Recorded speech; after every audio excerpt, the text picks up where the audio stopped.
In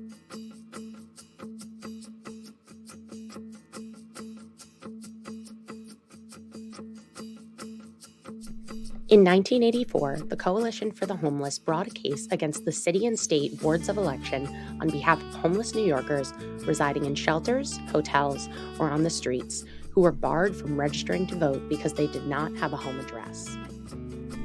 It was concluded that homeless citizens' right to vote is as strictly constitutionally protected as any other citizen in a jurisdiction. This decision gave homeless New Yorkers some of the strongest voting right protections in the United States. Fast forward to today, where we have over 120,000 people living in NYC shelters each night and countless unsheltered people living on the streets. Now let's bring voting into the conversation. 60% of people experiencing homelessness are eligible to vote, yet only less than a third are registered to vote. What's more, the minimal research available suggests a voting rate as low as 10% among the homeless population nationally. When entire groups are left out of the democratic process, how are their needs met or even heard?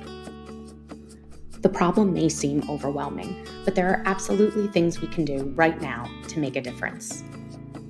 The good news? Case management services in shelter already exist. We simply need to incorporate civic empowerment in the pre-existing infrastructure. Stick with me to learn more about where you fit into the solution. And this is a lot simpler than you think. These interventions can be broken down into 4 main categories. The first is civic literacy.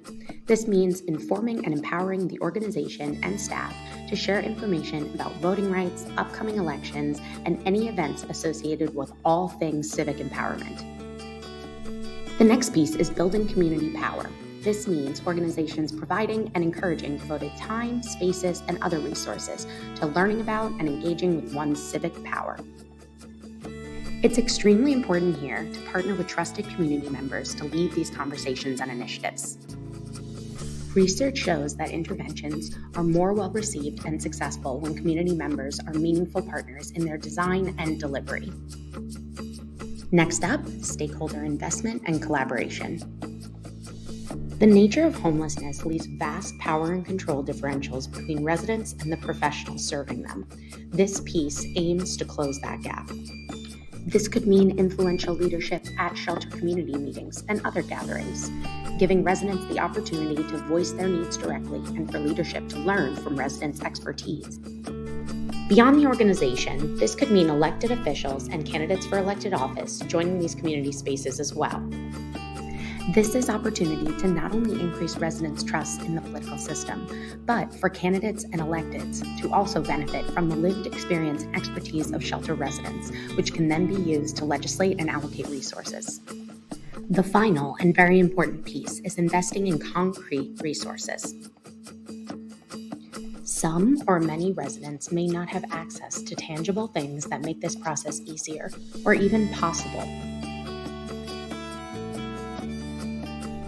Examples of this include access to a computer to check their registration status and register online,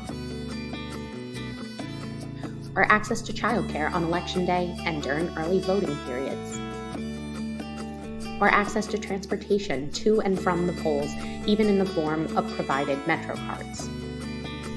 These simple interventions have the potential to greatly increase voter participation among the sheltered homeless. These voices are more needed than ever as we prepare to elect leaders to address the homeless and affordable housing crises in America.